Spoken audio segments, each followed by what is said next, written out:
हमारे चैनल को सब्सक्राइब करें और बेल आइकन दबाएं। खबर शामिल करते हैं मलिक मकसूद चौधरी की इस रिपोर्ट में।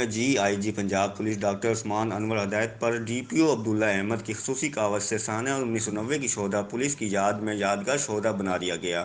साल 1990 की शोधा पर पुलिस की यादगार पर पुलिस की चकबंदी दस्ते की सलामी दी गई और डीपीओ अहमद अब्दुल्ला अहमद ने और डीसी मोहम्मद आसिफ रजा और मरूफ बुजुर्ग समाजी रहनुमा डॉक्टर सरफराज अली अजीज़ और वालिद ग्रामी ने यादगार शोधा पर फूलों की चादर चढ़ाई और बुलंद दर्जात के लिए दुआ की गई।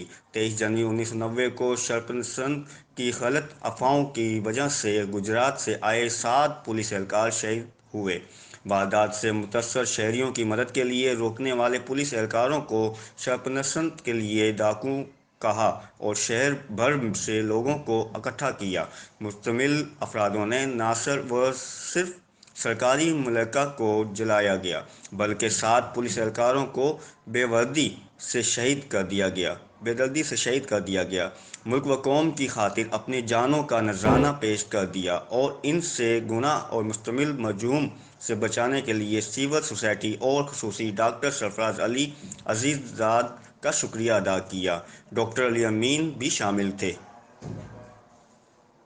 और ये सब एक अफवाह की वजह से हुआ जिसमें जो अफवाह की बुनियाद पे उनको शहीद कर दिया गया और फ़र्ज़ की अदायगी में उन्होंने अपनी जानें कुर्बान कर दी। तो उनकी याद के लिए हमने चिन्योट में एक यादगार शुहदा बनाई है जहाँ पर हम आज मौजूद हैं और इसमें यादगार शुहदा पर सलामी पेश की गई है शुहदा को और उनकी कुर्बानी को याद किया गया है, उनके लिए दुआ की गई है। और जो सिविल सोसाइटी के जो नुमाइंदे उस वक़्त मौजूद थे, जो अली अमीन साहब और उनके जो फैमिली और बाकी हमारे ज़फ़रुल्लाह हैं, ये उस वक़्त जिनका पेश थे जानें बचाने के लिए कोशिश करने में, वो भी आज यहाँ पर मौजूद हैं। और मैं शुक्रगुज़ार हूँ सिविल सोसाइटी का और डिप्टी कमिश्नर साहब का कि वो आज तशरीफ़ लाए और शहीदों की इस याद को ताज़ा करने में हमारे साथ मौजूद हैं।